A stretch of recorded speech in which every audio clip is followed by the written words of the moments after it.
अस्सलाम वालेकुम दोस्तों, उम्मीद करता हूँ आप खैरियत से होंगे। एक लंबे अरसे के बाद मैं आपके लिए एक न्यू वीडियो लेकर आया हूँ नए ऑनलाइन सिस्टम के ऊपर जो एम्बेसी ने जो जर्मन एम्बेसी इस्लामाबाद ने लॉन्च किया है सब स्टूडेंट्स के लिए। ये जो ऑनलाइन सिस्टम है अभी के लिए सिर्फ और सिर्फ स्टडी वीज़ा की एप्लीकेशंस के लिए ओपन किया गया है, वो भी इस्लामाबाद से। ब्लू कार्ड वाले लोग कराची से ऑनलाइन एप्लीकेशन सबमिट कर सकते हैं। इसके अलावा कोई भी कैटेगरी अभी तक ऑनलाइन नहीं आई। तो हम चलते हैं स्टूडेंट कैटेगरी की तरफ। सबसे पहले आपको दिखाता चलूं कि एम्बेसी की तरफ से जो अनाउंसमेंट की गई है वो क्या है, कौन कौन से डॉक्यूमेंट मैंडेटरी हैं और आपकी एप्लीकेशन के साथ क्या होगा जब आप एप्लीकेशन सबमिट करेंगे। तो अभी के लिए मैं आप यहाँ पर एम्बेसी की वेबसाइट के ऊपर हूँ। ये जो ऑनलाइन सिस्टम है वो इन प्रैक्टिस 20 जनवरी 2025 से इशू स्टार्ट हुआ था। उसके बाद आहिस्ता आहिस्ता वक्तन फवक्तन कुछ ना कुछ अपडेट आती रही।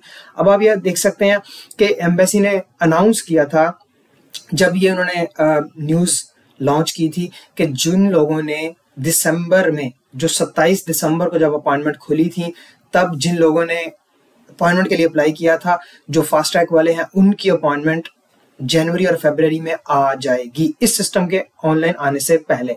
बाकी तमाम लोग जो इस सिस्टम में अप्लाई करना चाहते हैं वो 20 जनवरी के बाद अप्लाई कर रहे हैं। तो सबसे पहले आपको बताता चलूं कि ये सिस्टम अभी के लिए सिर्फ और सिर्फ इस्लामाबाद एम्बेसी में आया है। कराची के जो स्टूडेंट्स हैं वो अभी भी ऑफलाइन यानी कि इन प्रेजेंस अपनी एप्लीकेशन सबमिट कर रहे हैं। तो डॉक्यूमेंट्स जानना बहुत ज़रूरी है क्योंकि ये सिस्टम ऐसा है कि आपको ऑनलाइन एप्लीकेशन सबमिट करनी है और सबमिट करने के बाद आपकी एप्लीकेशन प्री वैल्यूएशन फेज में जाएगी। जैसे ही एम्बेसी आपकी प्री वैल्यूएशन कर लेगी वो आपको एक स्पेसिफिक डेट देगी जिस पे आपको एम्बेसी में प्रेजेंट होना है, डॉक्यूमेंट प्रेजेंट करने हैं, अपने फिंगरप्रिंट्स देने हैं और एप्लीकेशन सबमिट करनी है फिजिकली। तो सबसे पहले इसका फ़ायदा यही है कि आपको जाना नहीं पड़ता, आपको वेट नहीं करना पड़ता, आपको रातों को जागना नहीं पड़ेगा अपॉइंटमेंट के लिए। क्योंकि इससे पीछे जो सिस्टम था, जो पहले सिस्टम था, उसमें क्या होता था कि किसी के पास एडमिशन है या नहीं है, एक स्पेसिफिक दिन पे अपॉइंटमेंट खुलती थी और आपको with in few seconds appointment book करनी थी। अब दिन मालूम होता था लेकिन कोई टाइम स्पेसिफिक नहीं था। तो इसलिए ये एक अनफेयर सिस्टम था मेरे मुताबिक। लेकिन अब जो नया ऑनलाइन सिस्टम आया है वो क्वाइट फेयर सिस्टम है क्योंकि जिन लोगों के पास एडमिशन लेटर होगा उन सिर्फ और सिर्फ उन्हीं को एंटरटेन किया जाएगा। बाकी तमाम लोगों की एप्लीकेशन हॉल्ट रहेगी जब तक वो ये मैंडेटरी डॉक्यूमेंट्स अपलोड नहीं करते। तो सबसे पहले देखता चलें कि मैंडेटरी डॉक्यूमेंट्स क्या हैं और आपको वो कैसे हासिल करने हैं। सबसे पहले आप देख सकते हैं कि एम्बेसी ने क्लियरली मेंशन किया है कि सिस्टम के अंदर due to some technical difficulties आपको कुछ मैंडेटरी डॉक्यूमेंट्स जो हैं वो नॉन मैंडेटरी डॉक्यूमेंट्स की लिस्ट में नजर आएंगे, लेकिन क्लियरली मेंशन है कि आपको प्रूफ ऑफ एडमिशन चाहिए। अब यहाँ पर एक चीज इंपॉर्टेंट है कि प्रूफ ऑफ एडमिशन और प्रूफ ऑफ एनरोलमेंट दो डिफरेंट चीजें हैं। प्रूफ ऑफ एडमिशन का मतलब है कि जो सबसे पहले आपकी यूनिवर्सिटी एवेलुएट करके आपको पॉजिटिव रिस्पांस देती है कि हम आपको एक्सेप्ट करते हैं, that is called a proof of admission, वो चाहिए। उसके बाद आपको पास्ट डिग्री सर्टिफिकेट चाहिए। अगर आपने बैचलर में अप्लाई किया है तो आपको प्रीवियस जो 13th ईयर ऑफ एजुकेशन यानी कि 2 सेमेस्टर जो आप पढ़ते हैं वो चाहिए, उनकी ट्रांसक्रिप्ट चाहिए, मैट्रिक और इंटर की आपकी डिग्री चाहिए होगी। उसके बाद डिग्री ट्रांसक्रिप्ट यानी कि जो 2 सेमेस्टर आपने पढ़े हैं बैचलर के लिए वो चाहिए होगा। लेकिन अगर आप मास्टर के लिए अप्लाई कर रहे हैं तो फिर आपकी बैचलर की डिग्री, इंटर की डिग्री, मैट्रिक की डिग्री और फिर बैचलर की ट्रांसक्रिप्ट रिक्वायर्ड होगी। Proof of payment of tuition fees, अब ये एक एक्स्ट्रा चीज है, यानी कि अगर आपकी यूनिवर्सिटी जीरो ट्यूशन वाली है तो ये डॉक्यूमेंट आपको आप पे लागू नहीं होता। लेकिन अगर आप फॉर एग्जांपल किसी ऐसी यूनिवर्सिटी में पढ़ रहे हैं जिसमें ट्यूशन फीस है, फॉर एग्जांपल अगर आप देखें बायन जो बवेरिया सूबा है वहां पर वेरी करती है फीस 500 से लेकर 2050 यूरो 2500 यूरोस तक जाती है। तो वो आपको पे करनी है, वो साथ में डॉक्यूमेंट लगाना है। इसी तरह जब अगर आपकी यूनिवर्सिटी में कोई ट्यूशन फीस नहीं है तो ये डॉक्यूमेंट आपको अपलोड नहीं करना। उसके बाद प्रूफ ऑफ लैंग्वेज प्रोफिशिएंसी, बहुत वेग स्टेटमेंट है लेकिन मैं आपको बताता चलूं कि बहुत सारी यूनिवर्सिटीज आइल्स के बगैर आपको एडमिशन नहीं देती। तो विच मीन्स कि आपको आइल्स प्रेजेंट करना पड़ता है एडमिशन लेने के लिए और वही आइल्स का सर्टिफिकेट आप यहाँ पर अपलोड करेंगे एम्बेसी में। लेकिन कुछ चंद एक यूनिवर्सिटीज ऐसी भी हैं जो आपको एडमिशन देती हैं on medium of instruction of English, जो कि आपने पहले पढ़ा है। और ये स्पेसिफिकली मास्टर की बात हो रही है, मास्टर के स्टूडेंट्स की बात हो रही है कि बैचलर में अगर आपने मीडियम ऑफ इंस्ट्रक्शन इंग्लिश वाला सर्टिफिकेट सबमिट करवाया है, उसकी बेस पे आपको एडमिशन मिला है, तो वही सेम सर्टिफिकेट आप यहाँ पर भी अपलोड कर सकते हैं। कुछ यूनिवर्सिटी इसमें जब आप medium of instruction English submit करते हैं तो वो आपको एडमिशन देने के साथ साथ एक स्पेसिफिक लेटर इशू करते हैं जिसके ऊपर लिखा होता है कि इसकी जो इंग्लिश प्रोफिशिएंसी है, वी हैव चेक्ड हिज और हर English proficiency and he do have the language skills. तो वो सर्टिफिकेट अलग से भी मिलता है और एडमिशन लेटर के ऊपर भी लिखा होता है। इट डिपेंड्स कि आपका एडमिशन लेटर क्या बता रहा है आपको, ठीक है। उसके बाद आता है जी proof of means of study. अब ये बहुत एक कॉन्फ्लिक्टिंग स्टेटमेंट है कि ब्लॉक अकाउंट मैंडेटरी है। अब ब्लॉक अकाउंट का इशू ये होता है कि ब्लॉक अकाउंट जब आप सबमिट करते हो आपके पैसे बाउंड हो जाते हैं। और 3 सर्विसेज हैं, फिनटीबा, कोरेकल, एक्सपैट्रियो। तीनों के अगर आप फ्रीक्वेंटली आस्क क्वेश्चंस में जाएं तो जो ब्लॉक अकाउंट ख़त्म करने की कंडीशन है वो यही है कि आइदर आपका वीज़ा रिजेक्ट हो या फिर एम्बेसी हमें कहे कि आपका ब्लॉक अकाउंट जो है वो ख़त्म कर दिया जाए। तो ये 2 चीज़ें हैं। तो एक चीज़ तो क्लियर है कि अगर आपकी रिजेक्शन आती है वीज़ा की तो वो आपके पैसे वापस मिल जाएंगे। लेकिन अगर आपकी अपॉइंटमेंट नहीं आई या आपकी प्रोसेसिंग चल रही है, आप वीज़ा अप्लाई ही नहीं किया आपने अभी तक, तो आपके वो पैसे बाउंड रहेंगे, चाहे 6 महीने हो चाहे 1 साल हो। तो ये दैट इज़ द रीज़न ये एक कॉन्फ्लिक्टिंग स्टेटमेंट है। तो इसमें हम बात करेंगे आगे जाके जब हम कॉन्सुलर सिस्टम के अंदर जाएंगे कि क्या क्या ऑप्शंस हैं ब्लॉक अकाउंट या फिर स्कॉलरशिप या फिर स्पॉन्सरशिप के हवाले से। तो अभी के लिए ज़हन में रखें कि ये एक मैंडेटरी डॉक्यूमेंट है और आपको ये सबमिट करना है क्योंकि ये क्लियरली एम्बेसी की वेबसाइट पे मेंशन है। तो इसके विदाउट वेस्टिंग एनी टाइम अब हम चलते हैं कॉन्सुलर सिस्टम के ऊपर।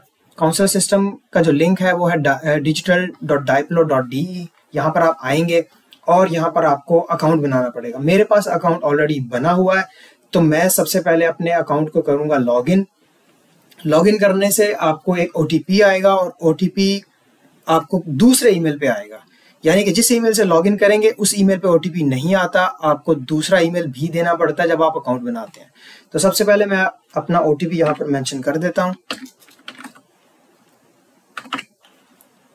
तो आप ये देख सकते हैं कि हमारा ये सिस्टम ये पोर्टल जो है ये लॉगिन हो चुका है। अभी तक हमने कोई एप्लीकेशन यहाँ पर सिलेक्ट नहीं की, तो हम सबसे पहले सेलेक्ट करेंगे कि हमें कौन सा वीज़ा अप्लाई करना है। तो सबसे पहले यहाँ पर हम वीज़ा कैटेगरी में आएंगे और चूंकि हम स्टूडेंट की एप्लीकेशन करेंगे तो आपने यहाँ पर स्टूडेंट स्टडी पर्पसेस वाले कैटेगरी में आना है। यहाँ पर आपको कॉन्सुलेट यानी कि कंट्री सेलेक्ट करनी है कि किस कंट्री से आपने अप्लाई करना है। और आप यहाँ देख सकते हैं पाकिस्तान में सिर्फ और सिर्फ अभी के लिए इस्लामाबाद एम्बेसी ऐसी है जहाँ पर ऑनलाइन एप्लीकेशन पॉसिबल है।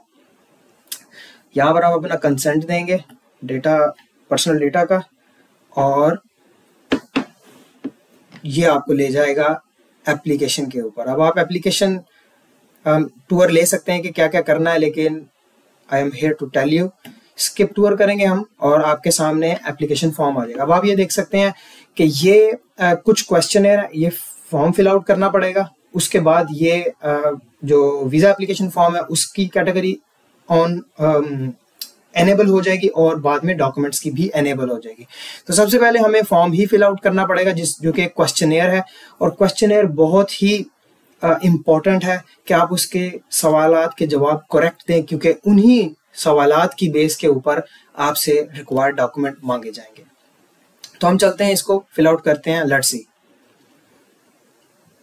ये कुछ इंफॉर्मेशन है कि आपको किस कैटेगरी का वीज़ा मिलेगा और आप वो लेकर जर्मनी आ सकते हैं। तो सबसे पहले आपसे सवाल किया जाएगा कि you would like to study in Germany, have you already been admitted to a degree programme at a German university. तो 3 ऑप्शन है आपके पास। एक तो अगर आपके पास एडमिशन लेटर है जो कि होना चाहिए तो आप इसको यस करेंगे, अदरवाइज बाकी ऑप्शन आप देख सकते हैं कि no but I have a confirmation of acceptance for a preparatory programme, जो कि प्रिपरेटरी प्रोग्राम हो सकता है जिसको आप स्टूडेंट कोलेग कहते हैं, ठीक है, और स्टूडेंट कोलेग से पहले लैंग्वेज भी होती है, तो वो एडमिशन भी पॉसिबल होता है। कुछ यूनिवर्सिटीज आपको बैचलर के लिए जब आप अप्लाई करते हैं तो आपको बैचलर का कंडीशनल एडमिशन देती हैं और कहती हैं कि आपको पहले प्रिपरेटरी ईयर जो है वो कंप्लीट करना है, तो उस कंडीशन में यहाँ पर ये आप सिलेक्ट करेंगे। उसके अलावा अगर आप स्टडी प्लेस फाइंड आउट करने के लिए जाते हैं, जो कि जनरली पाकिस्तान के केस में वीज़ा इशू नहीं किया जाता, but it's a general platform, तो सबके लिए ये वैलिड होगा। तो उसमें ये वाली ऑप्शन आती है कि no I would like to travel to Germany to look for a university place there. तो इसलिए सबसे पहले आपके पास एडमिशन होना चाहिए, तो हम इसको यहाँ पर सिलेक्ट करते हैं यस कि हमारे पास एडमिशन ऑलरेडी है। उसके बाद आपसे सवाल होगा कि do you have a degree from a German school abroad और a higher education entrance qualification और entrance qualification for universities of applied sciences obtained in Germany which qualifies you for higher education studies in Germany. सबसे पहले अगर आप पाकिस्तान से हैं, पाकिस्तान से आपने डिग्री की हुई है, तो ये कंडीशन आपके ऊपर नहीं लगेगी, तो आपको यहाँ पर सिलेक्ट करना है no I have another qualification that qualifies me to study at a German university in Germany और अटेंड अ प्रिपरेटरी कोर्स। इसका मतलब ये है कि आपकी जो डिग्री है वो ना तो आपने जर्मन स्कूल अब्रॉड और ना ही आपने जर्मनी की किसी यूनिवर्सिटी से या कॉलेज से पढ़ी हुई है, ठीक है। तो इसका मतलब ये है कि आप नॉन जर्मन इंस्टीट्यूट से पढ़े हुए हैं, यानी कि पाकिस्तानी इंस्टीट्यूट्स, तो यहाँ पर आप नो सेलेक्ट करेंगे। उसके बाद are you allowed to start studying straight away once you have been admitted. ये सवाल इसीलिए है कि अगर आपकी एडमिशन लेटर के ऊपर जो आपने पहले यस सेलेक्ट किया था कि I have an admission letter, अगर उस एडमिशन लेटर के ऊपर कंडीशंस हैं तो फिर आपको ये यहाँ पर नो सेलेक्ट करना है, यानी कि प्रिपरेटरी कोर्स पहले पढ़ना पड़ेगा। और अगर आपके ऊपर कोई कंडीशन नहीं है तो फिर यहाँ पर आप यस सेलेक्ट कर सकते हैं कि yes I am allowed to study straight away in the university, ठीक है। तो नेक्स्ट क्वेश्चन है कि what kind of a degree it is. जो भी आपकी डिग्री है वो आप यहाँ से सिलेक्ट कर सकते हैं, लेकिन यहाँ पर आप देख सकते हैं कि 3 ऑप्शंस है हमारे पास। पहली ऑप्शन है I have been admitted to a full time degree programme and can start straight away. ये सबसे कॉमन कैटेगरी है, जिसका मतलब ये है कि आपके पास एडमिशन लेटर है और उस पर कोई कंडीशन नहीं है। दूसरी ऑप्शन ये है कि I have been admitted to a full-time degree program and can basically start away. Admission is subject to a condition that is non-preparatory program. अब समटाइम्स आपको जो एडमिशन लेटर इशू किए जाते हैं उनमें कंडीशन होती है कि आपके पास या तो जर्मन लैंग्वेज स्किल नहीं है या इंग्लिश लैंग्वेज प्रॉपर नहीं है। एडमिशन आपको मिल जाता है, लेकिन कंडीशन ये होती है कि आपको या तो जर्मन लैंग्वेज सर्टिफिकेट सबमिट करवाना है एनरोलमेंट के लिए, या फिर आपको इंग्लिश लैंग्वेज दोबारा से सबमिट करवाना। हो सकता है आपका इंग्लिश का बैंड जो है वो कम है, तो उस केस में, यानी कि इस लैंग्वेज के केस में स्पेसिफिकली ये कंडीशन आएगी। उसके बाद अगर आपको पार्ट टाइम यूनिवर्सिटी में एडमिशन मिला तो फिर पार्ट टाइम की ऑप्शन यहाँ से ये सेलेक्ट करें। लेकिन चूंकि जो रेगुलर और नॉर्मल केस है वो ये 2 होते हैं, और पार्ट टाइम के केस में वीज़ा ग्रांट होना is a different thing. There are no cases जिसमें पार्ट टाइम की बेसिस पे पाकिस्तान से वीज़ा इशू किया गया हो, तो इसलिए नॉर्मल केस में ये 2 होंगे, कंडीशन होगी या अनकंडीशनल होगा। तो इन दिस केस के आपके फुल टाइम डिग्री प्रोग्राम में अनकंडीशनल एडमिशन हुआ है तो आपको यहाँ से ये सेलेक्ट करना है, पहली ऑप्शन। उसके बाद वो पूछेगा कि क्या ये डिग्री जो है वो जो आपने करनी है वो PhD है या नहीं, तो डेफिनेटली या बैचलर होगी या मास्टर होगी, तो यहाँ पर आपको नो सेलेक्ट करना है। अगर PhD के लिए अप्लाई करें फॉर श्योर देन आपको यहाँ से PhD सेलेक्ट करना पड़ेगा। उसके बाद ये सवाल है आपका जर्मन लैंग्वेज का कि do you have a level B2 German language skill और higher and can you prove this with an ALTE DSD और DSH लैंग्वेज सर्टिफिकेट। ये वो रेगुलेटरी बॉडीज हैं जो आपकी लैंग्वेज सर्टिफिकेट इशू करती हैं, तो इनका है। अभी चूंकि आप इंग्लिश के लिए अप्लाई करते हैं, चाहे बैचलर हो या मास्टर हो, तो नॉर्मली आपको यहाँ पर नो सेलेक्ट करना है, जिसका मतलब ये है कि no I can prove the language skills that is required for my degree which is English language. उसके बाद आपने यहाँ पर एक सवाल का जवाब देना जो कि how will you provide proof of language skills for your degree.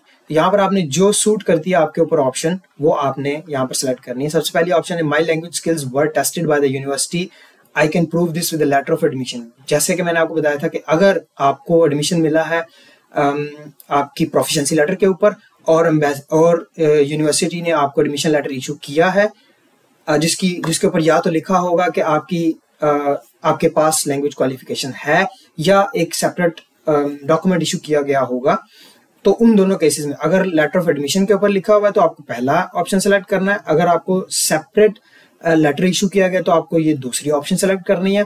अगर आप किसी और तरीके से लैंग्वेज को प्रूव करना चाहते हैं यानी कि लैंग्वेज सर्टिफिकेट की बेस के ऊपर, तो आप फिर तीसरा ऑप्शन सेलेक्ट करेंगे। ज्यादातर केसेस में क्या होगा कि आपके पास लैंग्वेज सर्टिफिकेट होगा तो आपकी यहाँ पर तीसरी ऑप्शन सेलेक्ट हो जाएगी। तो उसके बाद अगला सवाल हमारे पास ये है कि do you have a German और EU scholarship that covers all और part of your living expense. तो अगेन सिंपल क्वेश्चन है कि अगर आपको स्कॉलरशिप है तो यहाँ पर आपने उस हिसाब से अपनी ऑप्शन जो है वो सेलेक्ट करनी है। तो करंटली आप अपने आप को सपोर्ट करेंगे आइदर ब्लॉक अकाउंट से या फिर किसी की स्पॉन्सरशिप से। तो I can select here no, I can prove that I can support myself in other ways. अच्छा जी, उसके बाद आपसे क्वेश्चन ये पूछा जाएगा कि how will you secure your livelihood during the first year of your study. Very important question. यहाँ पर आप देख सकते हैं कि तीन ऑप्शंस हैं अगेन, जिसमें पहली ऑप्शन ये है कि I will secure my livelihood entirely through a block account, a declaration of commitment और एनी अदर फंडिंग। ठीक है, तो आप यहाँ पर ये सिलेक्ट कर सकते हैं। अगर फॉर एग्जाम्पल आपके पास कोई और तरीकेकार है, फॉर एग्जाम्पल ब्लॉक अकाउंट और किसी की स्पॉन्सरशिप, तो आप दोनों को कंबाइन भी कर सकते हैं, जिसमें आपकी ये दूसरी ऑप्शन सेलेक्ट करेंगे कि I will secure my livelihood partly through block account, declaration of commitment and funding from anything from employer और अदर सोर्स ऑफ फंडिंग्स। तो आप उसमें ये सेलेक्ट करेंगे। तो तीसरी ऑप्शन अगेन वही है कि I do not have suitable proof of livelihood. तो अगेन नॉर्मली आपके पास जो फंडिंग होगी वो या तो ब्लॉक अकाउंट की तरफ से होगी या स्पॉन्सरशिप होगी, तो आपने पहला ऑप्शन सेलेक्ट करना है। तो उसके बाद एडमिनिस्ट्रेटिव फीसिस के ऊपर सवाल किया जाएगा कि do you have to pay tuition fees for your studies in addition to the semester fee. अब ट्यूशन फीस जैसे मैंने पहले मेंशन किया कि सेमेस्टर फीस वो होती है जो एडमिनिस्ट्रेटिव फीसिस होती हैं, जिसमें आपको सेमेस्टर की टिकट मिलती है जिसपे आप ट्रैवल करते हैं और कुछ एडमिनिस्ट्रेशन कॉस्ट होती है। उसके अलावा जो यूनिवर्सिटी आपसे चार्ज करती है वो होती है ट्यूशन फीस, यानी कि 500 यूरो पर सेमेस्टर हो सकती है, 1500 यूरो पर सेमेस्टर हो सकती है, 2000 यूरो पर सेमेस्टर हो सकती है। तो ये क्वेश्चन स्पेसिफिकली उसके बारे में। तो जनरली ज्यादातर यूनिवर्सिटीज अभी भी जीरो ट्यूशन फीस है, तो आप यहाँ पर नो सेलेक्ट कर लेंगे। लेकिन अगर ऑफ कोर्स आप उस यूनिवर्सिटी में आ रहे हैं जिसमें आपकी ट्यूशन फीस है, तो फिर आप उस हिसाब से यहाँ पर सिलेक्ट कर सकते हैं ऑप्शन। तो ये APS सर्टिफिकेट है, ये चाइना और इंडिया और वियतनाम के स्टूडेंट्स के लिए है। आपको एज अ पाकिस्तानी आपको ये क्वेश्चन आपके लिए नहीं है, तो आप यहाँ पर नो सेलेक्ट कर सकते हैं। उसके बाद आपकी एज आपको यहाँ पर बताना है कि are you of legal age at the time of application in the country in which you are applying. तो लीगल एज जो है वीजा के लिए जर्मन एम्बेसी में या जर्मनी के केस में वो है 18 ईयर्स ऑफ एजुकेशन। तो यहाँ पर आपको ऑफ कोर्स आप बैचलर के लिए आए या मास्टर के लिए आए, you should be at least 18 years old. तो यहाँ पर आप यस सेलेक्ट करेंगे। तो ये थे क्वेश्चन जो कि हमने सबमिट किए। उसके बाद अब देखते हैं कि एप्लीकेशन फॉर्म जो एम्बेसी का जो विडेक्स फॉर्म है वो हमारे से क्या क्या बातें पूछता है। तो इसमें अगेन वही बातें हैं कि आपको अपनी डिटेल्ड इन्फॉर्मेशन देनी है, personal information, contact information, identification papers जिसमें आपके पासपोर्ट वगैरह अपलोड होगा, ट्रैवल डेटा अगर कोई है जो सवाल वो करेंगे आपसे, रेफरेंसेस हैं, रेफरेंसेस में जनरली आपको आपकी यूनिवर्सिटी का रेफरेंस देना है यहाँ पर। तो ये सेक्शन मैं इंशाल्लाह एक सेपरेट वीडियो में रिकॉर्ड करूंगा, सेपरेट वीडियो अपलोड करूंगा। अभी के लिए हम सिर्फ चलते हैं डॉक्यूमेंट्स की तरफ, और डॉक्यूमेंट आपको दिखाते हैं कि कौन से डॉक्यूमेंट हमें अपलोड करने हैं। ये दोनों सेक्शन जो है एप्लीकेशन का और डॉक्यूमेंट्स का, इंशाल्लाह कोशिश मैं करूंगा कि एक न्यू वीडियो में आपको बता सकूं कि क्या चीज कहाँ कहाँ अपलोड करनी है। अगेन दोबारा से पासपोर्ट अपलोड करना है, इंटेंशन ऑफ स्टडी। ये इंटेंशन ऑफ स्टडी बेसिकली एक स्पेसिफिक फ्रीली रिटन लेटर है, जिस तरह लेटर ऑफ मोटिवेशन होता है।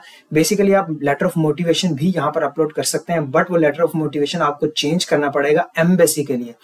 जो आपने यूनिवर्सिटी को लिखा है वो यहाँ पर नहीं चलेगा। तो आप कोशिश करें कि यहाँ पर एक स्पेसिफिक लेटर ऑफ इंटेंट के नाम से आप लिखें और बताएं कि क्यों आप जर्मनी आना चाह रहे हैं, आपने क्या पढ़ा हुआ है और क्या आपकी एजुकेशन आपको जर्मनी में करने से मिलेगी, आपको क्या मिलेगा जर्मनी में एजुकेशन करने से, क्या आपकी प्रोफेशनल लाइफ में क्या इंप्रूवमेंट आएगी। तो वो सारी चीज़ें आपने यहाँ पर लिखनी है, CV अपलोड करनी है और बर्थ सर्टिफिकेट अपलोड करना है। अगेन मैंने आपको एम्बेसी की वेबसाइट पे बताया था कि डॉक्यूमेंट कौन कौन से इंपॉर्टेंट हैं। तो यहाँ पर आप देख सकते हैं कि अगर आप पाकिस्तानी हैं और पाकिस्तान से अप्लाई कर रहे हैं तो ये वाला सेक्शन आपके लिए नहीं है, आप इसको छोड़ सकते हैं। Proof of admission of a full time degree, यहाँ पर आपको एडमिशन लेटर अपलोड करना है। उसके बाद यहाँ पर आपको लैंग्वेज सर्टिफिकेट अपलोड करना है और यहाँ पर अगेन वही सिक्योर लाइवलीहुड यानी कि ब्लॉक अकाउंट की जो कंफर्मेशन है वो अपलोड करनी है। इसके ऊपर भी हम डिटेल डिस्कशन करेंगे एक सेपरेट वीडियो में। और जब आप ब्लॉक अकाउंट खुलवाते हैं किसी सर्विस प्रोवाइडर, जो मैंने नाम 3 बताए थे आपको उनमें से, तो आपको वहाँ पर हेल्थ इंश्योरेंस भी मिलती है अगर आप उनका एक पैकेज लेते हैं। तो यहाँ पर हेल्थ इंश्योरेंस अपलोड करनी है और यहाँ पर फॉर नाउ आपको प्रीवियस डिग्री की जो अपलोड करने का सेक्शन सेपरेट नजर नहीं आ रहा है। तो यहाँ पर आपने क्या करना है, एक पूरी फाइल बनानी है जिसमें आप मैट्रिक, इंटर और बैचलर, अगर हम मास्टर के लिए आ रहे हैं और अगर आप बैचलर के लिए भी आ रहे हैं तो आपको वो 2 सेमेस्टर की ट्रांसक्रिप्ट इकट्ठी जोड़ के एक ही PDF में यहाँ पर अपलोड करनी पड़ेगी। तो ये है डॉक्यूमेंट्स। मेरे साथ जुड़े रहें, मैं इंशाल्लाह नेक्स्ट वीडियो में आपको ये डॉक्यूमेंट अपलोड भी करके बताऊंगा और जो इसका ऑनलाइन वीज़ा फॉर्म है वो भी हम फिल करेंगे, क्या क्या इन्फॉर्मेशन यहाँ पर अपलोड या अपडेट करनी है। तो आई होप कि ये वीडियो आपको पसंद आई होगी। थोड़ी सी लंबी हो गई है लेकिन इंपॉर्टेंट इन्फॉर्मेशन आप तक पहुंचाने का मकसद यही है कि आप लोग इतने अवेयर हों कि नए सिस्टम को कैसे यूज़ करना है और नया सिस्टम आपको कैसे फ़ायदा दे सकता है। तो आई होप कि ये वीडियो आपको पसंद आई होगी। मेरे साथ जुड़े रहें, इंशाल्लाह मिलते हैं अगली वीडियो में। अल्लाह हाफिज़।